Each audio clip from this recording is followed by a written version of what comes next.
And welcome back. It's time for our Capital Report with Pat McGuigan of CapitalBeatOK.com. And Pat, we now just have this weekend and next, and then it's election time. Let's talk about the third and final debate. Was a pretty interesting one. How did you score it?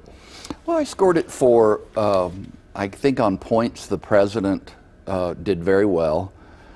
I liked Romney's style. I'm more on that in a second, but to get to the nub, you know, he did very well. He was testy, which a lot of people have remarked, and his, you know, body language wasn't as relaxed as Romney's, but on red meat, he seemed to do pretty well. I was intrigued by I think, an attempt to put Romney down with the reference to bayonets and horses. And of course, it's come out since the debate that the U.S. military has more bayonets today than at any time in history, and of course the Marines still use, and it makes sense when they're doing, you know, beach assaults and such things. The Marines actually use more bayonets. I could go on and on. You know, aircraft carriers, boy, that would have been news to my daddy and a lot of others, that aircraft carriers might be outdated. But for having said all that, you know, it was a great encounter. The three taken as a whole were just gripping political theater. I was intrigued, and like a lot of other people, got chuckles out of the fact that no matter the question, it came back to the economy, which it sort of does. And that's particularly true this year. I mean, they were asked a question on, you know, something obscure in the Middle East, and they're talking about the U.S. economy. So. Well, so, all right, taken as a whole then, the debates, how do they translate into this very close race? They undeniably have boosted Romney, and Obama's people will, you know, concede that.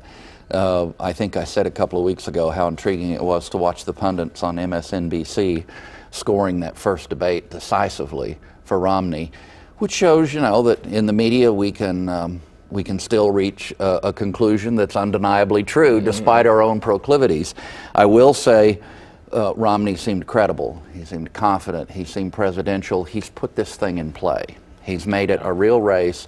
He comes across as plausible. I was a kid when the Nixon-Kennedy encounters took place in 1960, but I've watched video of them, and I think this is probably the best presidential debate since those debates in terms of substance on both sides, because both candidates brought a lot to the table, and you saw that in the course of the discussion. It seemed like each one ramped up. The interest level never seemed to fade. Oh no, especially after the first one. Well, that's an interesting point. I think there was a drop-off total of around 10 million in the past, you know, from high 60-something million down to the high 50-something million. That's a very important point. And that compares to drop-off of 1/3 or more in the audiences over the course of this new tradition of 3 debates. A lot of interest. All right, so now it's time to ask you, who are you picking? I mean, it is so tight right now. How do you really think this thing is going to play out? Well, I reserve the option of tweaking this commentary a bit next weekend, the next time we talk.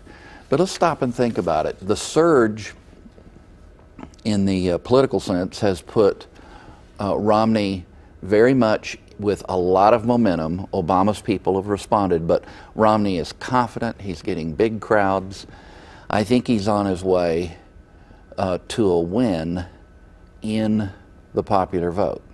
And then it comes back to, as 2000 demonstrated for us, you know, and the previous time was way back in the 1870s, I think, with Harrison, Benjamin Harrison.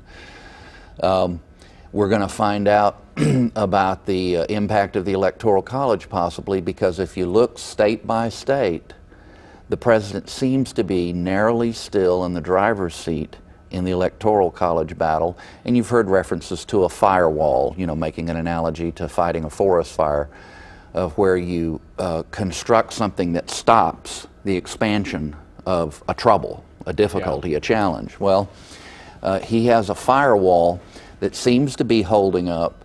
Romney, however, has gained. I mean, it's going to come down to probably the big 7. I made sure to write them down: Ohio, Florida, Nevada, Colorado, Wisconsin, Virginia, New Hampshire.